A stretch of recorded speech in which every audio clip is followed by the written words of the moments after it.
What's going on, everybody? I'm Elijah Lott, and I'm the host of the Lot to Say podcast, where I have conversations with people who I find very interesting and hope that they have a lot to say. And today, I'm speaking with a man who is nothing short of a legend, and I'm honored to have a conversation with him. He's a civil rights activist, Black historian, award-winning author, and last but not least, a Air Force veteran, Mr. Rodney Hurst. How you doing today, man? I'm good. Good to be with you. Yes, sir, man. It's a pleasure. It's a pleasure. It's an honor, man. So first, as a Jacksonvillian and a alumnus of Rutledge Pearson Elementary School, as I was researching you, I realized that you knew him as more than just the name of a school. He was a mentor, an educator, and I wanted to know just what impact did he have on you and the civil rights movement here in Jacksonville? Well, he changed my life in terms of my understanding Black consciousness and understanding Black history. I started school when I was 5 and I got skipped. So when my family moved from one segregated Black neighborhood to another segregated Black neighborhood in Jacksonville, I transferred to one of 2 segregated junior high schools, James Weldon Johnson to Isaiah Blocker, and Mr. Pearson was teaching American history at Isaiah Blocker. And I was fortunate enough to enroll in his American history class. And the first day in his class, he said to us, 8th graders, 11-year-old me, that freedom is not free. If you're not a part of the solution, then you are a part of the problem. Now imagine you are 11 years old and your teacher says that to you. That puts a whole nother meaning on being a part of the solution. And he also encouraged us to join the Youth Council NAACP, of which he was the advisor. He held up the 8th grade American history book. Of course, during these days of segregation, textbooks were developed and printed for Negro or colored schools. Mm-hmm. Additionally, Jacksonville's Duval County's public school system had a Negro division. So Mr. Pearson held up this 8th grade American history textbook that only had 2 Black names in it, George Washington Carver and Booker T. Washington. And after he told us about the book, the author, what the book entailed, the publishers, he slammed the book down on his desk. He told us, leave it home.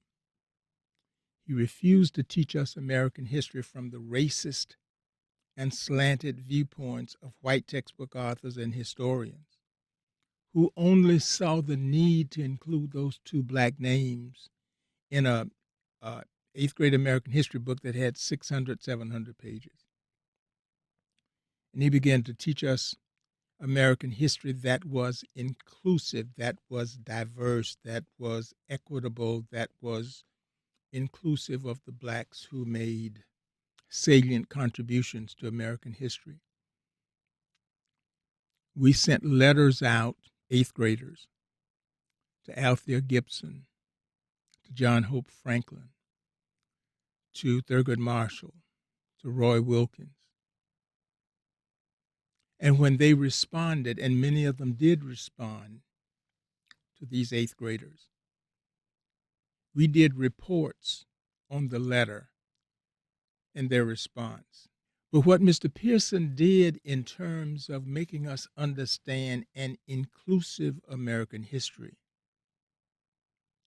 he taught American history in such a way where his Negro students, his colored students, his Black students internalized that there were those who looked like them who also made contributions to this country.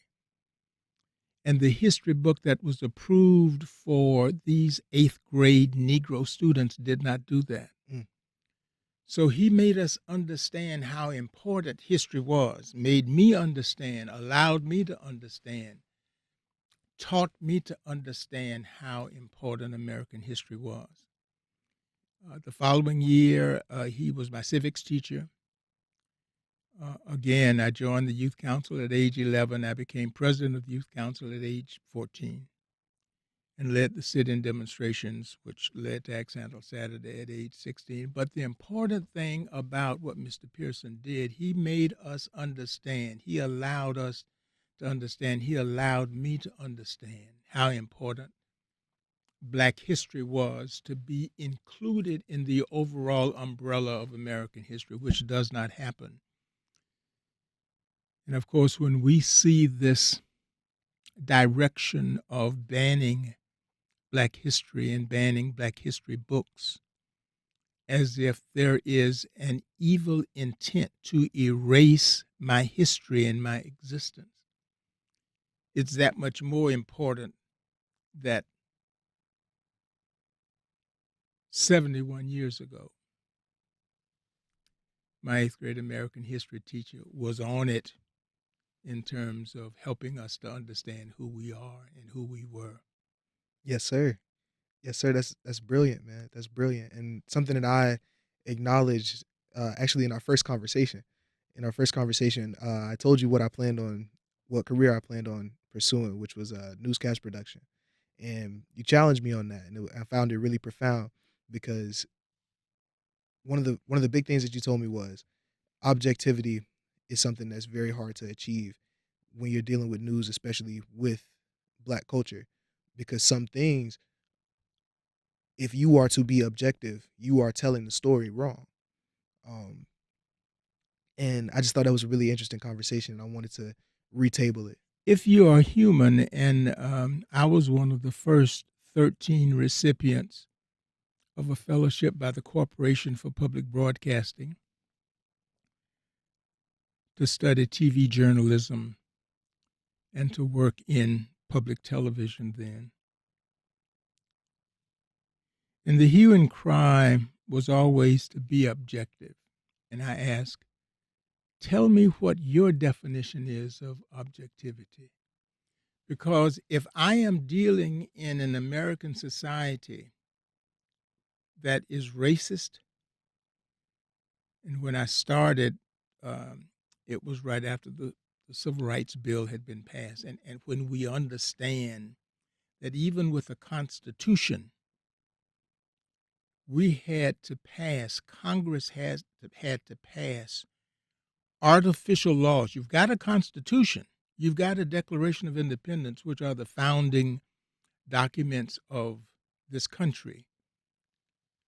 We're celebrating the 250th anniversary of the signing of the Declaration of Independence in 1776. Yet America's history, which I called incomplete, dishonest, and racist, and romanticized. Mm. So it plays out on a day-to-day basis if you're saying that this is the land of liberty, land of the free, home of the brave.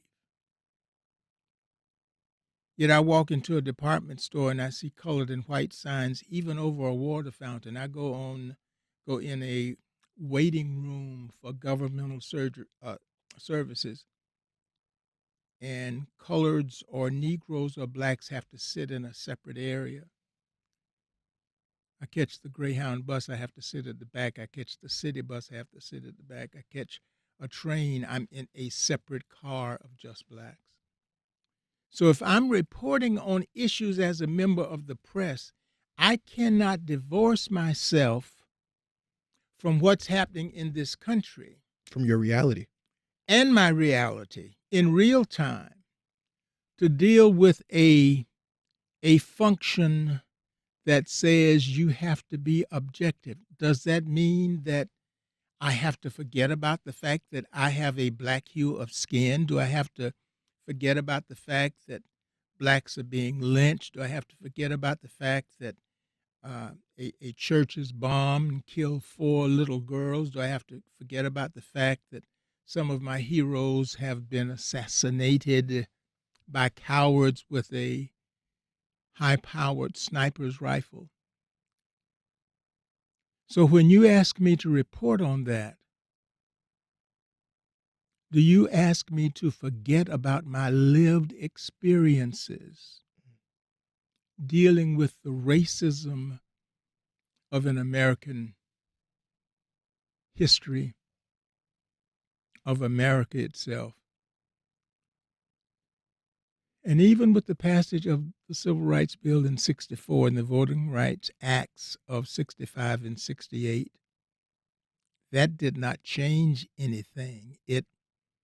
When I say change anything, it enabled black folk to go to public accommodations without being segregated, go to movies without sitting in the back or sitting up in the balcony. In fact, I had relatives in South Carolina, and when I was young and I would go visit them, if we went to a movie, we sat up in the balcony and they had chicken wire across the front of the balcony. Wow. Um, but those are not isolated stories. When you have lived through the rigors and the vulgarity and the obscene evil of racism and segregation and discrimination and bigotry as it existed in this country against black folk purely based on the color of their skin, even in a profession that is supposed to be objective, do I forget that? While at the same time, I'm looking at white reporters who report the news who don't show objectivity. I'm looking at different reporters who make it seem as if every time a black person is involved in the news, it is always that black person's fault. I'm looking at a newsroom and the operation of radio, television, and newspapers where black crime is always a front page story. And white crime, if included at all, is considered a trivial story. So in many instances, objectivity in news is a myth, yet it is sold to black reporters. You cannot be too black. You can't do too many black stories. Don't talk about this. I mean, what is American society if it's not diverse? If I am going to talk about what happened to black folk whose ancestors were kidnapped from Africa, brought to this country, not as slaves, they were artisans in their homeland. They were brought to this country and made slaves when they got here to make this country obscenely wealthy. If you've got millions of people working for you and you don't have to pay them, and you are selling the goods that they produce, you're selling the byproducts of inventions that they're responsible for. They are involved in infrastructure. They are building buildings on Ivy League colleges. They are building streets on Ivy League colleges and in cities. They're building the nation's capital. They're building the nation's White House. And they don't get paid for any of that. Yet at the end of a war, not the war between the North and the South, but a war between the United States and an enemy government called the Confederacy, which consisted of 11 states that seceded from the United States of America. At the end of that war that the Confederacy lost, and enslaved persons were freed, and it was finalized with the passage of the 13th Amendment, you gave all of the enslavers reparations for every enslaved persons that they lost. When they first got here, they weren't persons at all. They were property. Property. I mean, that was how white American Christians were able to justify that you were not treating human beings the way you were treating them. You called them property. But at the end of the war, you gave enslavers money for the enslaved persons that they lost. But when my ancestors said, "What about us?"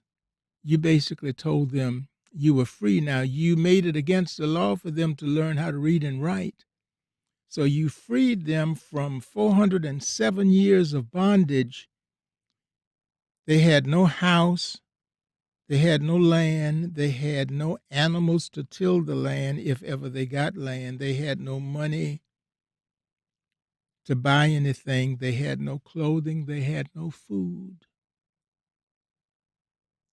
So what are they free from? Then they had to turn around and become sharecroppers with the same people who had them in bondage, and sharecropping was just another form of slavery. But American history does not teach that. So as time evolves, how do you tell a story about slavery with objectivity? How do you tell a story about racism with objectivity? How do you tell a story about lynchings with objectivity? How do you tell a story about voter suppression Mm. with objectivity? So it's a myth. Yes, sir. And the bottom line, I decided I did not want to be in journalism, in television, in news reporting. So I got out because I knew that if I was going to tell the story required, based on the color of my skin, that I give insight into what I was talking about. What good does it do me to report a story if there is no insight? Do I talk about an issue, a news item that is worthy of it being reported and not give insight? Well, we don't want you to inject your feelings into it. Why not? Mm. I mean, who said that I should not and cannot? What canons of journalism says that I cannot do that? I mean, you have reporters who give their side of the story.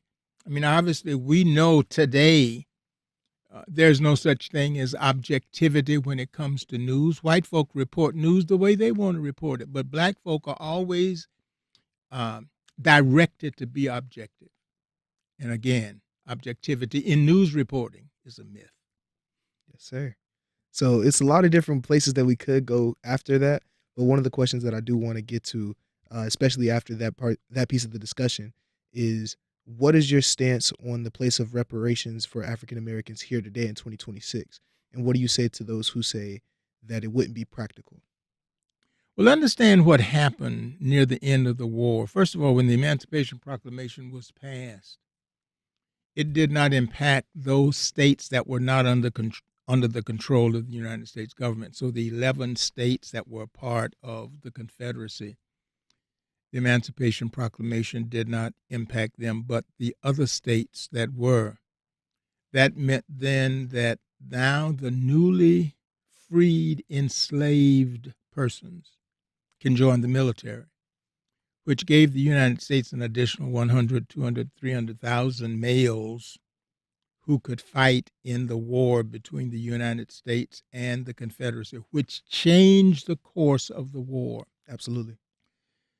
So nearing the end of the war, again, enslaved persons were not allowed to, it was against the law to teach them to read or write, but the word began to sift out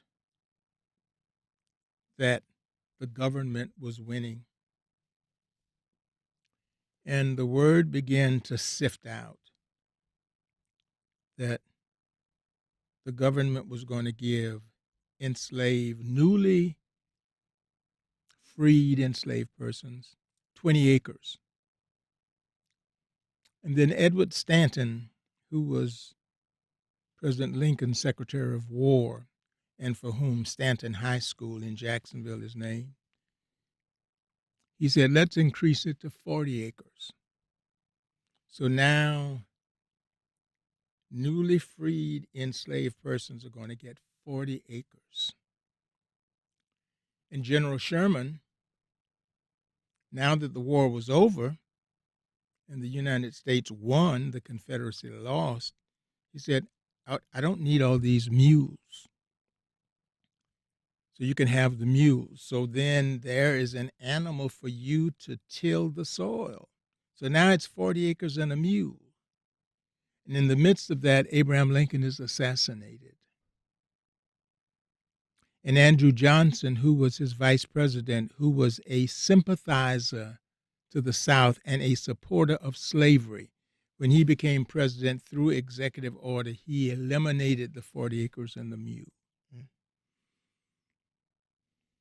which would have been our reparations, which would have been the kind of safety net that anyone gets if you have been in bondage for more than 400 years. Not enough, but still a start that will allow you to compete and do some things for yourself. But now that's off the table. So then as the conversation shifted to, well, shouldn't we do something to compensate those persons who worked in a free labor economy, making this country obscenely wealthy? Well, no, because we can't find the descendants of the different ancestors, and of course, slavery wasn't really our fault. Slavery was really their fault, and we just happened to be in the right place at the right time, but we really were not the sponsors of slavery, so don't hold us responsible or accountable for slavery. So it becomes a joke. In 1838, Georgetown College, which was founded by Jesuit priests, got in trouble. Georgetown College is now Georgetown University, and when Georgetown College got in trouble keeping their doors open, those Catholic priests sold 272 of their enslaved persons to keep the doors of Georgetown College open, which netted them in today's money a little over $3 million. Wow. When the president of Georgetown University came in and he appointed a commission to study Georgetown's involvement in slavery, they found out that in 1838, during the sale of those 272 enslaved persons, that those Jesuit priests owned 5 slave plantations in this country. 1845, in Augusta, Georgia, Southern Baptists met and started the Southern Baptist Convention with the express purpose of supporting slavery.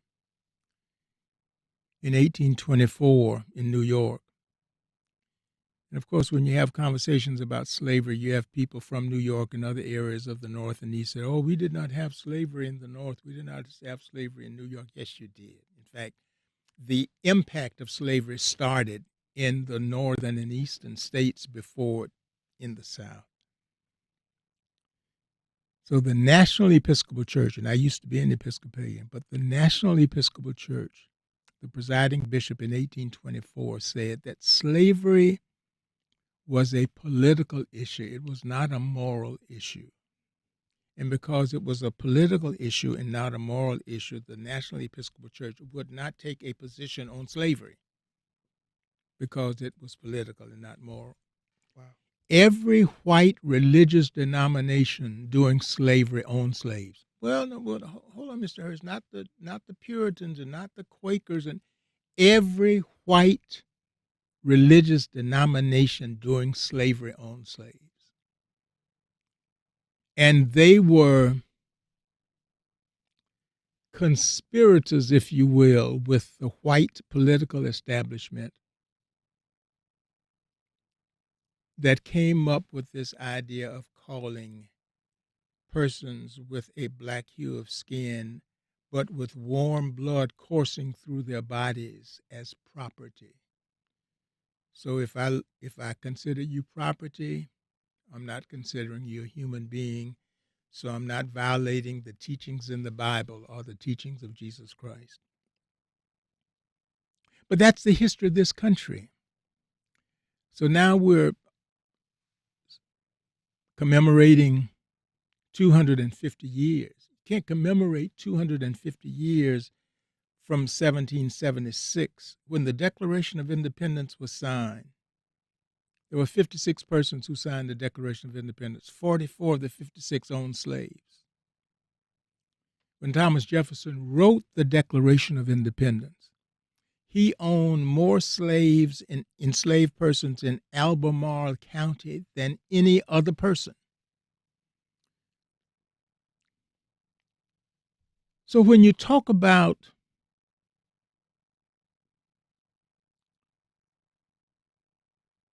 life, liberty, and the pursuit of happiness, when you talk about freedom, when you talk about we the people in the Constitution, when you talk about we hold these truths to be self-evident that all men are created equal. The founding fathers, the white founding fathers, were not talking about folk who did not look like them. So as you celebrate 250 years later of the signing of the Declaration of Independence, are you going to deal with the fact that this country has been dastardly and evilly racist from its founding and still is today? And black folks still have to fight. White folk started slavery. Slavery came out of the American institution of slavery. So racism came out of that. I cannot change racism. The only thing I can do is fight racism. White folk can change racism, but they choose not to do that.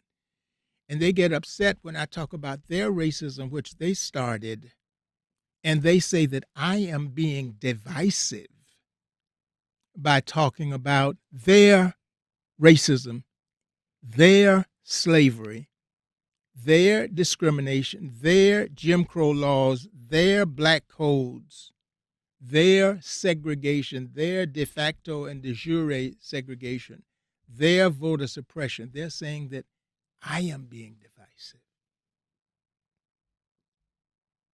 I wanted to save this for a little later, but it's too perfect. It's too perfect to not talk about right now. I read a quick excerpt from "It Was Never About a Hot Dog and a Coke," and I'm gonna just read it now and kind of pose the question from there. Later, some blacks and whites would blame Axe Handle Saturday on the Youth Council NAACP because we dared to challenge apartheid, American style, by demonstrating at white lunch counters. If we had just tucked our tail between our legs and danced a few doodads, things would be just fine. The racial peace and tranquility that blacks and whites had grown to love so much in Jacksonville could still manifest itself in the community. I feel that this is a subject that we don't speak about as much in the community, but I think it needs to be talked about more. And I'm sure you know more about it than I do.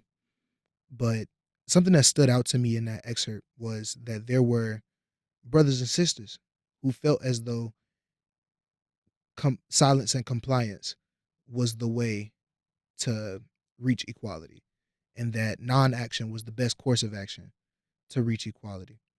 Uh, how do we go about addressing those that look like us, but don't see action as the best course of action? As long as we have been in this country,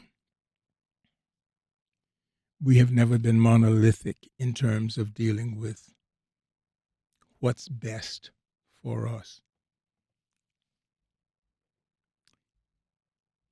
In my second book, I wrote about a black attorney. And after meeting Thurgood Marshall and having interacted with Earl Johnson and others, black attorneys were just heroes to me.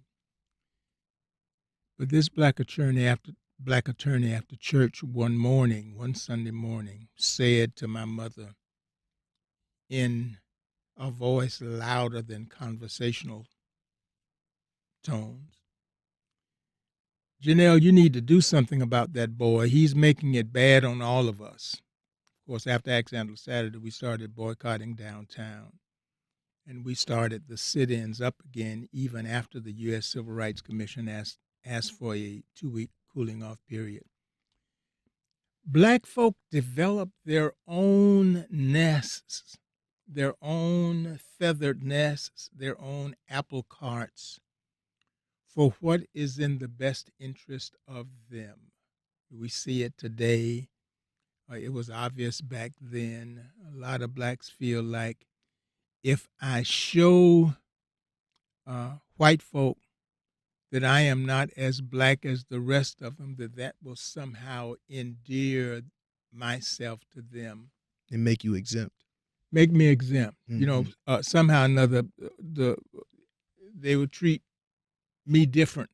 Right. And give me some little extra crumbs off that cake. I don't want a slice, just give me a few crumbs just so I can say that I'm getting something from the cake. So they have no clue. They are unprincipled and they are integrity challenged. And they don't understand that white folk look at them the same way they look at others who they consider divisive. So one of the things about being an advocate for who you are says that because I am who I am, I will talk about what I expect this country to afford me, not to give me, but to afford me because I have earned the right to be here after you kidnapped me. I've earned the right to be here. There is an IOU that you have decided you don't want to repay. So since I am here and I'm not going anywhere, then let me compete. Don't give me anything, just let me compete. Don't close the door and then say, I am not qualified to do something when you've never allowed me to do it. Mm. But some blacks will tuck their tail between their legs. A great black theologian out of Dallas, Texas, Frederick Douglass Haynes III. He calls some black folks, bent back Negroes. Mm. And his comment is that if as a black person,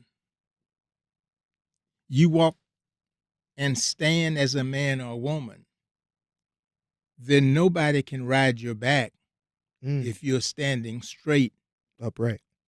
As an upright man or woman. But if your back is bent and you're groveling and you're asking white folk to give you something with your hat in your hand, with your tail tucked between your legs on your knees, then any and everybody can ride your back. Mm. And that's what we have today. There are some blacks who are so dismissive of who they are that they will do anything to be on the right side of white folk so they can get something. Well before your time, when I was a youngster, there used to be something, there was a product that you could buy in a drugstore called Natanola and Artra. Natanola and Artra were both bleaching creams. And for those blacks who could not deal with their black hue of skin, they can go to the store and buy this bleaching cream which would lighten their skin. Wow. Because that's what we have been taught in this country, that your nose is too flat, your cheekbones are too high, your behind is too big, your hair is too curly. Your hair is too curly, too unruly, and too nappy, and your skin is too dark. So don't like those things about you. And many folk, unfortunately, internalize that. And they internalize that because somehow they feel like if they look more like white folk, they will be acceptable by white folk. But you're still black. And that black hue of skin, your genealogy, your ancestry is still, might not be 100% black. In fact, very few of us can trace our ancestry all the way back to Africa. There are detours through Europe and Scandinavia and other places in all of our backgrounds. But when I advocate for who I am, that does not mean I'm anti-white. That means I am pro-black. I am an advocate for that black face that looks back at me in the mirror. Mm. And so there's as I was reading that excerpt and I was getting the question together, I posed myself an interesting proposition because there was obviously what you just discussed, the idea of a self-loathing black person that feels that they benefit the most from aligning with the ideas of white America in hopes that they can get something in return. But I think there's another side of that coin that could simply be resignation and an idea that we are better off not fighting so we can know that we won't be struck. Um, which is it still gets you the same result, which is lack of progress, but some would say it's less painful. Uh, I wanted to kind of lead with that to get into Axe Handle Saturday, but just a quick response to people who may think like that. Blacks in the annals of black history and American history have always taken it upon themselves to challenge the racism of this country in spite of. Mm. And when you challenge that, you don't challenge it looking to see what the repercussions would be. Just like Mr. Pearson said, if you're not a part of the solution, then you're a part of the problem. In 1926, Dr. Carter G. Woodson, who was the second black to receive an earned PhD from Harvard University, Dr. W.B. Du Bois was the first. Dr. Woodson started Negro History Week with the encouragement of Frederick Douglass and James Weldon Johnson. James Weldon Johnson at the time was the executive director of the NAACP.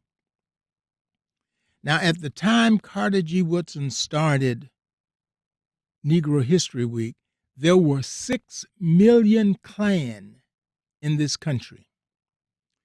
In 1925, 50,000 Klan members had a parade in Washington, D.C., down Pennsylvania Avenue in their robes and hoods in celebration of the Ku Klux Klan. There were elected officials. Some folk even say some of our presidents were members of the Ku Klux Klan. Woodrow Wilson, who some consider a progressive president, and when he ran for president, he ran saying to black folk that he was going to make sure that blacks would not be taken advantage of. And a lot of blacks supported Woodrow Wilson. And the first thing he did, he required that all bathrooms in Washington, D.C. be duplicated, and that they would be duplicated and separated. That white males and black males would no longer go to the same bathroom, that white females and black females would never go to the same bathroom. And he did that because he said, his words, everyone knows that blacks have venereal diseases, and white folk should not have to be exposed to that. In Washington, D.C., the work situation, you had blacks who were supervisors. You had blacks who were directors. He changed all of that, and blacks could no longer be supervisors working for the federal government in Washington, D.C. There was a movie called The Birth of a Nation. The Birth of a Nation was based on a book called The Klansman. It was written by Reverend Ivan Dixon. Reverend Dixon, Ivan might not be correct for his first name. But it was a story of how the Klan saved this country. The movie The Birth of a Nation was a major Hollywood production with some of the premier stars of Hollywood being involved in it. In the movie, they had white actors in blackface playing blacks in the movie.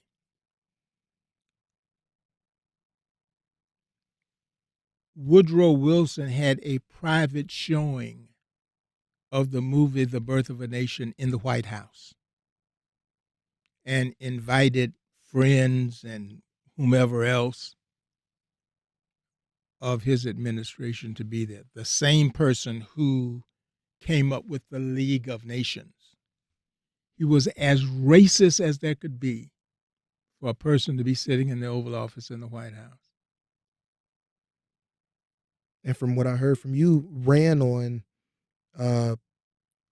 progressive ideology to get in. Sure, to get in. There's this famous story of blacks that went to meet with him, and these 82-year-old brain waves are beginning to fail me. But there was a black journalist who was in the meeting, and Woodrow Wilson said to this group of black men that came to meet with him because they were concerned about some of the things that he was doing as president, especially when blacks supported him. In fact, Woodrow Wilson appointed James Weldon Johnson as an ambassador. But they had this meeting with Woodrow Wilson. And they said to Woodrow Wilson, Mr. President, you know, we have some issues with some of the things you're saying. And Woodrow Wilson said to them, but segregation is good for you people. You should be appreciative of doing things with your own kind. And I know whenever we finish, I'm going to think of the name, but I think his first name was George, as well as I know him. But he stood up and he said, but Mr. President, and he went on to say how that thinking was archaic and for what we supported you and you, in effect, turn your back on us by doing these kinds of things. And it upset President Wilson. And he basically said, if you all ever want to meet with me again, don't bring him with you. The press the next day, Washington Post talked about this meeting that Woodrow Wilson had. And there was a person in the meeting who was a sassy nigger. These are the words, What? Not a Booker T. Washington Negro, but a sassy nigger. Wow. Now, Wow. white folk expect black folk not to tell the truth when it comes to your feelings about white American Christian racism and obviously the segregation in this country. We're talking about the 19-teens. They expect that because they're white and you're black, that you would understand that if you say things like that, that makes me uncomfortable. Because they don't want to hear you tell the truth about what this country is. And I mean, you don't have to be a Rhodes Scholar. You don't have to be a scholar of any kind. You don't have to be a history major to look at this country. And as we go into the celebration of 250 years, this country reeks with bigotry and racism and discrimination. all exacted against people just purely based on the color of their skin. The last book I wrote, my fourth book, I titled that one Black and Brilliant because I wanted young blacks to understand when I was their age, when I was 6, 7, 8, 9, 10, I was asking questions. Why do we have colored and white signs? Why are we separated like this? And black adults said to me, well, Rodney, that's just the way things are.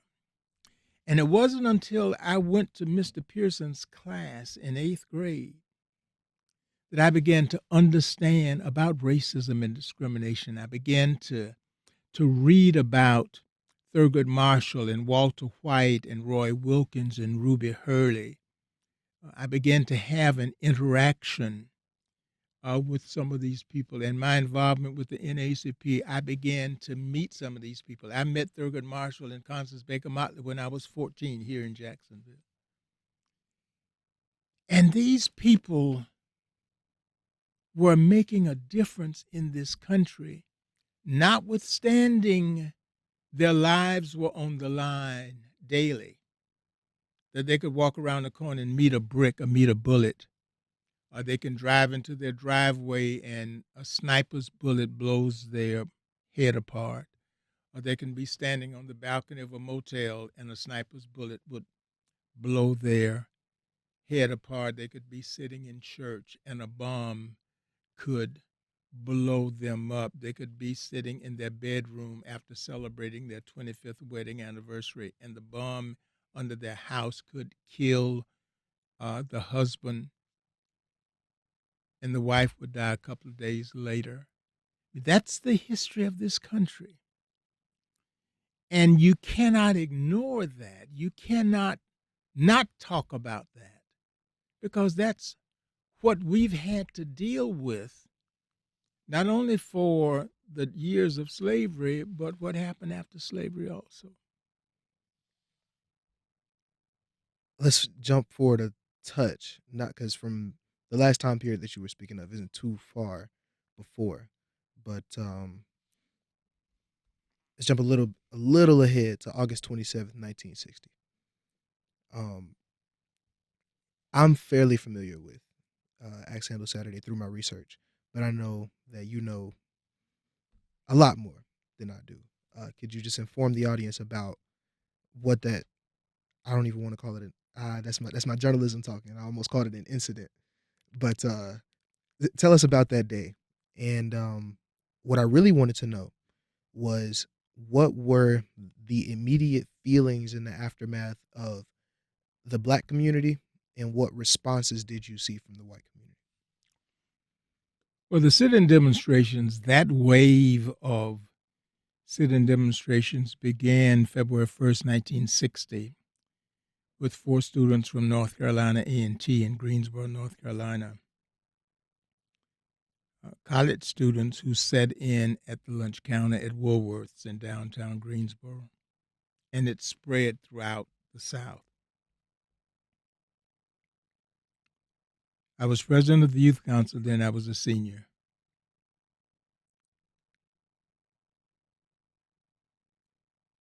We knew at every lunch counter downtown how many seats they had at the white lunch counter. We knew logistically that Cohen Brothers, where City Hall is now, had both a lunch counter and also a restaurant. And all of these stores invited black shoppers to come in and spend their money, but only where they wanted us to spend our money. So you go into Woolworth on the left when you walked in had a very spacious 84-seat lunch counter. The Negro or the colored lunch counter was at the back of the store. You couldn't even see it from the front of the store as you walked in. Woolworth was the largest department store in downtown Jacksonville well before shopping centers. But Woolworth wanted no parts of us sitting at that white lunch counter, even though we're spending our money in the store. They'll take the commerce. They'll take the commerce. Yes. just Oh, not- yes. Yes. Yes. So when we started the first sit-in, August 13th, 1960, it was just at Woolworth's on a Saturday. And when we got to Woolworth, sat at the lunch counter, white waitress came up and said, "You all can't sit here. The colored lunch counter is in the back of the store." And we said, "We want to be served." "Well, you can't be served here." So the manager of the store, James Word, we got to know him well. He came over to us and said, he read a card, which was, I guess, Woolworth's policy, and they closed the lunch counter. Well, that alerted the rest of the stores. Now, Channel 4, Channel 12, the Times-Union, the white news media in Jacksonville at that time made a conscious decision to black out all news about the sit-ins. So anything you read about the sit-ins, my book, which started off being a first-hand account, a personal account by me as the president of the Youth Council, it's now become a history book because there are things in the book you aren't going to read anyplace else.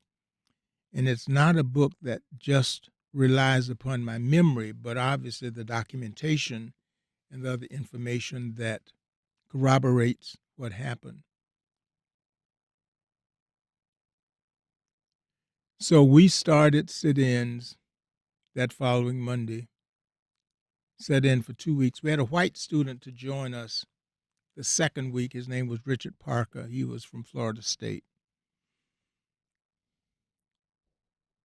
Whites would stand behind us after they closed the lunch counter, yelling the racial epithets of the day then, which are the racial epithets of the day now. Jungle bunny, niggers. Niggers ain't acting like colored people for the NAACP. Wow. We saw no police during this time. When Parker joined us, this white student, then whites figured, oh, he's the one who's agitating all of this, because certainly our black friends, our black citizens would not be agitating this good racial harmony that we have in Jacksonville. So they directed their animus and their negative comments toward Parker. So he became a nigger-loving racial agitator. Wow. The same day he said he first sat in, they were building a bank building right across the street at the corner of Hogan and Monroe. And some construction workers came into Woolworth's. And what would happen is that in a place like Woolworth's, with lunch counters going on, obviously in the middle of a store, there was this kind of commotion and a lot of the attention. So there were always black folk and white folk. They were not together. Black folk would be standing in one place and white folk would be standing in the other. So a couple of black teenagers, when these construction workers came into the building, for whatever reason, they kind of got a little bit closer to where we were. So one of the teenagers came up to Rodney, you see what's happening over there? I said, no. He said, well, you see, these guys came in and they got these, one guy has a rope and this. I said, well, you all take Parker with you. And Ashley Street, which was the black business district, was about 4 or 5 blocks away. So Parker didn't want to go. Parker was sitting at the same bay with me. I said, Parker, no, you go with them, because we don't know what they might try to direct at you. So they took Parker, put a circle around Parker and walked him out of Woolworth's back to Ashley Street. A white crowd followed them for a while. And then as they realized they were getting into Black Jacksonville, then they turned back. We are convinced, I am convinced, that they saved Parker's life that day. The civil rights movement was really covered by the black press. There was a black newspaper out of Pittsburgh called the Pittsburgh Courier. And one of the lead writers who covered civil rights events throughout the South was named Tresvant Anderson. He's deceased, but he is now a member of the National Association of Journalism Hall of Fame and the National Association of Black Journalists Hall of Fame. But he spent quite a bit of time in a lot of the articles that I included in my book that you will see in relationship to the 1960 Youth Council sit-ins and Axe Handle Saturday were articles that he wrote.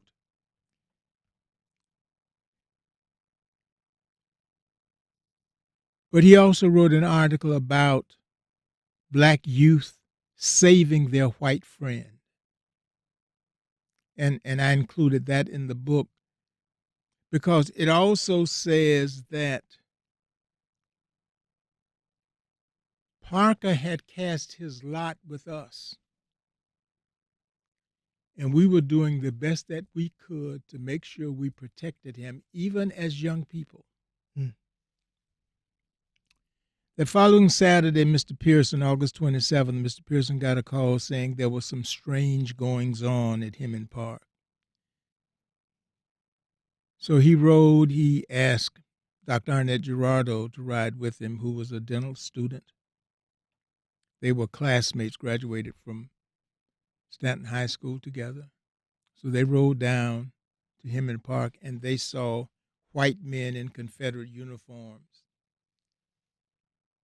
One corner of downtown at Hemming Park, corner of Cohen Brothers, which is now where City Hall is, there was a sign that said free axe handles.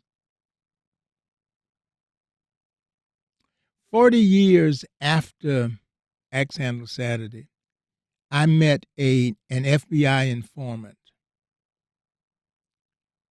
who was assigned to the Klan to report back to the FBI as to what the Klan was planning. The FBI knew they were planning something. They did not know what. And this FBI informant reported back to the Klan, reported back to the FBI that the Klan was preparing to start a race war in Jacksonville based on, as a result of the sit-in demonstration. And he wrote up a report, gave it to his FBI handler, who put it on the desk of the sheriff in Duval County, who used to be an FBI agent, only to have that report intercepted by one of his lieutenants who was a member of the Klan. Wow. But they knew what was going to happen that day. I also found out that the police were on standby, that the National Guard was also on standby in St. Augustine and at Camp Blanding, right out from Jacksonville. But they decided that they would not have a show of force that Saturday to preclude anything happening. So when we were attacked, and any black person downtown shopping that day, whether they were involved with us or not, when they were attacked, it was not until the word got back to that black business district around Ashley Street, and blacks started making their way from Ashley Street to downtown in the middle of this race riot in Jacksonville, that police came from everywhere to shut down downtown, block off downtown, impose a curfew on downtown.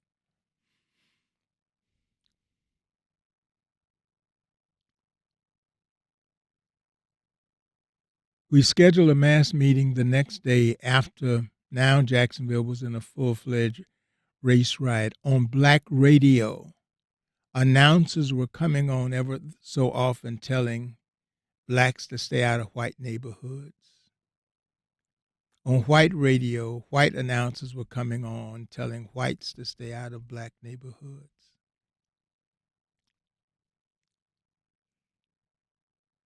Any white person in cars driving through a black community, car got hit with bottles or rocks, and vice versa. So again, Jacksonville was in the middle of a race riot. The mayor of Jacksonville, Hayden Burns, would later say nothing happened. The police was in total control all the time. The next day, when we scheduled a mass meeting at St. Paul AME Church, which at the time was on the corner of 13th and Myrtle, the U.S. Civil Rights Commission came to town, and they asked if we would give them a cooling off period of about 2 weeks so they could talk to some of the city fathers to see what they could work out. And we said we would. They didn't work out anything. So after that 2 weeks, we started sitting in again, but we were also boycotting downtown. We were boycotting the newspaper and also boycotting all stores. And we were getting into the Christmas holiday season. So now we're after back to school. And for those persons who know anything about commerce and commercial sales, 40, 50, 60% of the profit for stores was made during the Christmas holidays. But we shut down downtown as far as black shoppers were concerned. And we learned from that. I learned from that how important we were in terms of the economy, and when and if we decided to withhold our dollars, that made a difference. And a lot of store owners downtown were upset.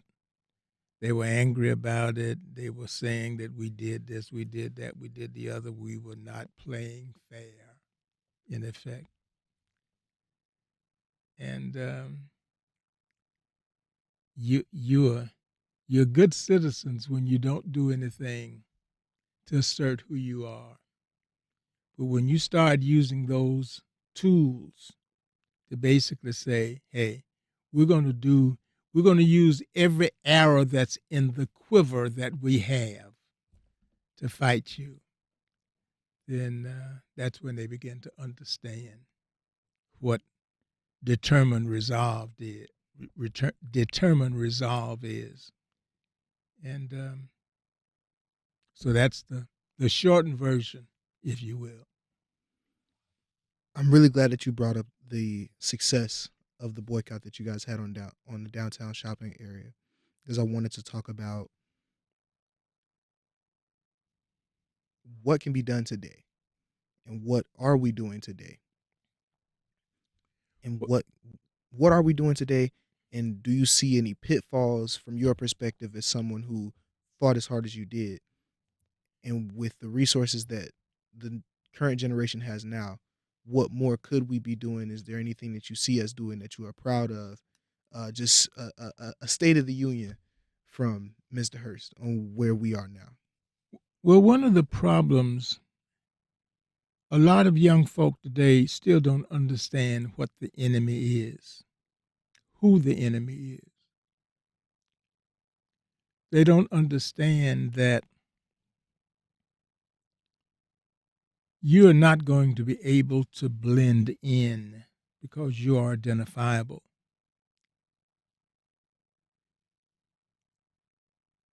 So we can coexist as long as there is a level of respect involved. If that respect is not there, then we can't coexist. There are no longer signs. So a lot of young blacks really don't understand racism. They don't internalize racism. They really don't know what it is. And unfortunately, it's not until it hits them right between the eyes that they begin to understand that this ain't right. I think the sophistication of where we are today is that we have to internalize. And it's not just a one-time strategy. It is a consistent strategy. And I don't want to overwork it because it is tried and true and it can't be overworked. But one of the most important things you can do is vote. We're seeing a kind of degradation that's in your face, overt. When I hear white elected officials talk about they're anti-DEI or they're anti-woke, I've been in a number of conversations where either I've been speaking or I've been a question and I've asked, do you support DEI? What is DEI to you and do you support it? And I always let white folk know that anti-DEI means you're anti-black. Anti-black history or banning black history means you're anti-black. Banning black history books means you're anti-black. It is difficult to deal with a response when you have elected officials who are elected to do certain things and they run on a platform of saying, I'm going to be anti-DEI, I'm going to be anti-woke, I'm going to be anti. And a lot of times you might not have the voting power to keep those persons from being elected, but as you deal with where we are in this country and the whole fight against racism and for black human dignity and respect, it is not a sprint, it is a marathon. And you cannot get short-term results for a long-term fight. Mm. And that's where we are now. Young people today have to internalize that doing nothing is not an option. Now, if you are content with things remaining as they are, if things are like that for you, fine. And of course, we have seen and we see black elected officials today who are favorites of a political party. They can mouth the philosophy of that party. And somehow they think that when people look at them, they don't see a black face, that somehow they are indifferent. And when they say some things, when they repeat the party line, that folk are cheering them for what they're saying. And in many instances, they're also laughing at them too. Because when you repeat a party line, when you as a black person say that or says that you are anti-DEI,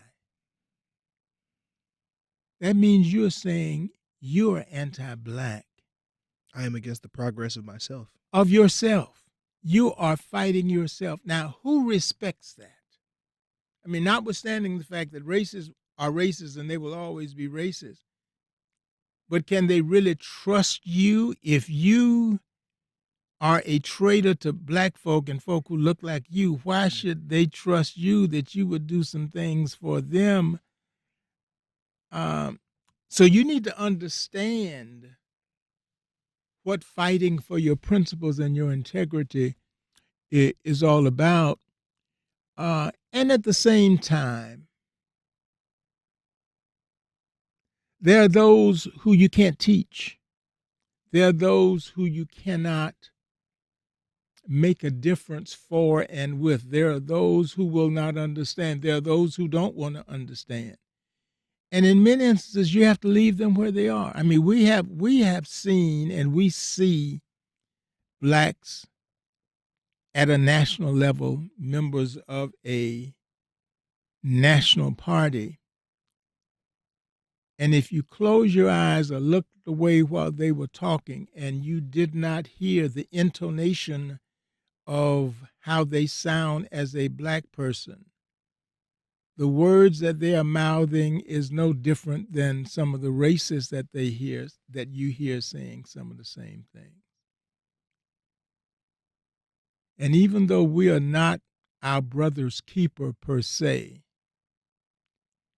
I would hate to be in a position of having to defend what a racist say because I'm in the same party that has a proliferation of racists who are overt and saying the kind of overt things that are insulting and degrading to black folk.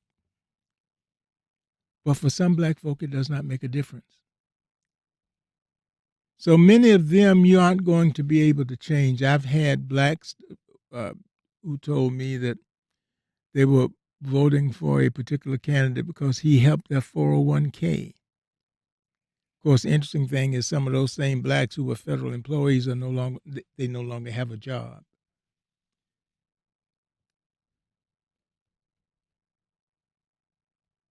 So what has resonated with me in my life is to try to continue to be a part of the solution. I have been honored to literally speak all over this country, and even though I speak quite a bit about racism and black history, the whole concept of black consciousness is something that a lot of young blacks don't internalize because no one has ever taught them about the legacy of black folk and what black folk have done. If you never read or hear or see the contributions of those folk who look like you, then you internalize that folk who look like you never did anything. And that's the intent of banning black history and black history books. So one of the things that we have to do with young blacks in that black consciousness, make sure that we let them know that the first person to perform heart surgery was Daniel Hill Williams. The person who classified blood plasma was Charles Drew. The first black to set foot on the North Pole was Matt Henson. Person who invented the gas mask and the traffic light as we use it now was Garrett Morgan. That the person who wrote The Three Musketeers, The Count of Monte Cristo, The Man in the Iron Mask, and the storyline for The Nutcracker was Alexander Dumas, who was black. That the father of Russian literature, Alexander Pushkin, was black. That Hannibal the Great was black. That St. Augustine of Hippo, one of the seminal names in Christianity and for whom St. Augustine is named, was black. We have to internalize who these black folk are and what they did. We have to know names like Kizzmekia Corbett, who led the research team that came up with the vaccine for COVID-19, black female doctor. So when we don't know those things because we have not been taught and we don't know where to go to research them, we don't know what black folk have done. When you go into a classroom and you sit down next to your white friend and you open a book, and that white friend can see white Americans and European Americans who look like them and what they contributed, even though a lot of what they read in that history book is not true. Betsy Ross did not sew the first flag. Benjamin Franklin did not put a key on a kite, fly the kite up in the air to have it struck by lightning and Benjamin Franklin discovered electricity. Paul Revere did not ride from Lexington to Concord saying, "To arms, the redcoats are coming." But those are the stories. We celebrate and recognize the discoverer of America, Christopher Columbus, who never set foot in the continental United States. So again, American history is incomplete, dishonest, racist, and romanticized. But we have to know about that while we're also learning about those blacks that made a difference in this country, and they are quite significant. But white folk don't want black folk to know about those blacks because it makes a difference in who they are, makes a difference in their understanding who did what and the contributions of folk who look like them. And ultimately who they become. Yes, yes, yes. I'm not speaking to the men I'm speaking to today without Rutledge Pearson. A difference in my life. I mean, at age 11, obviously, and I made a presentation once, and person said, "Well, Mr. Hurst, you're really kind of saying that Mr. Pearson was manipulated." I said, "No, I'm not saying that. You might be saying that. I am saying that he was an inspirer. He inspired me to understand not only who I am, but to learn more, to want to learn more about who I am and those persons who made a difference." See, now, if you think that is a manipulator, then you take that and run with it. Mm. But I know what this public school teacher did and said, and how I was inspired, as were my classmates in that 8th grade American history class and that next year in that 9th grade civics class. So now you interpret it whatever way you want to interpret it, but the bottom line is he made a difference in my life. That was 71 years ago. Yes, sir. I told you a time that we was going to get out of here, and I want to stay close to it. I just got a two-parter for you, and we gone. We're coming off the heels of Juneteenth, and we're coming up on the 250th Independence Day. And I want to ask, what do you say to those who feel Juneteenth is a divisive holiday and that African Americans shouldn't celebrate their own Independence Day? And reflecting towards America's 250th birthday, how far have we come racially? When Abraham Lincoln passed the Emancipation Proclamation, again, even though he passed it for the country, blacks who could not read and write, enslaved persons because it was against the law, many of them didn't even know about the Emancipation Proclamation. In those states where there was a control and blacks were able to, in those peripheral states where blacks were freed and they joined the military, it was not until May of 1865 in the state of Florida that blacks were told that they were free. What happened, even at the end of the war, plantation owners would not release or did not release their persons, their enslaved persons. And even when the military came to tell them that the war was over and that there was no longer slavery, they had to use the military to enforce the end of slavery in May of 1865 and in Texas in June of 1865. It's amazing how people talk about what is divisive when it is history. It's not something that you're making up. It is something that actually happened. And because I want to commemorate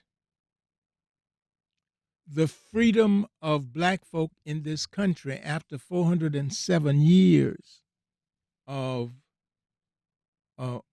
slavery, and in some instances longer than that, through today, don't try to explain to me what is divisive, because this country is divisive. When this country was organized, white America was organized to be divisive, bringing Africans from this country as enslaved persons was divisive. Um, Racism was divisive. Jim Crow was divisive. All the laws that were implemented to keep blacks separate was divisive. Not allowing blacks to be real citizens in this country was divisive. And even though there was a civil rights bill passed and voting rights acts passed, that was being divisive because you would not recognize my citizenship under the Constitution. There had to be additional laws to do that. I have no good feelings about this 250th anniversary when I see efforts still to suppress the vote, when I see white elected officials conspiring to make sure they do all that they can to make sure that blacks are not given an even shot, if you will, to vote. When I see that you have redrawn district lines to eliminate black elected officials, how much more divisive can you be than that? We don't control anything. Racism is about control. When you control my social, political, and financial life, which is what racism is all about and what it does. That's why blacks can never be racist. We don't control anything. Everything that we are involved with and that we do, that control is as a result of whites. So how much more divisive can you be than racism and the kind of control that you exert over a people based on the color of their skin? So what do? Well, you fight. I mean, this is not a new fight. It's new for young folk because they've never seen the enemy and they don't know how to deal with the enemy. But black folk have been fighting against racism from the days of slavery until today. And as long as there is racism and the different forms of segregation and Jim Crow laws which raise their heads from time to time, and the viciousness of racism, systemic and personal, the blacks will always fight it. And it might not be a cast of thousands. Civil rights movement, which was started by young blacks in this country. Every civil rights movement in this country was started by young blacks. So when you start a movement, you don't start based on how many you've got. You start because it's something that you're committed to doing. SNCC was founded at Shaw College in Raleigh, North Carolina in 1960. I had occasion, and a lot of people don't realize that Marion Barrett was the first chair of the Student Nonviolent Coordinating Committee. Chuck McDew was the second chair, and John Lewis was the third chair. And they started because they wanted to make sure that college students had a voice, that young people had a voice. So it doesn't make any difference what your numbers are. You do things that need to be done because they need to be done, be it 1 or 100, 1,000. Nothing should stop you from fighting racism because it is the right thing to do. And once you get started, there will be those who will join you. But even if they don't, you are making a difference because you're being a part of the solution and not the problem. I can't think of a better place to end, Mr. Hurst. I appreciate your time. This has been a phenomenal episode. I look forward to writing about this and sharing that with you. And I look forward to sharing this with my audience, and hopefully they can gather something from it. It was an honor being with you, Mr. Lott. Thank you very much.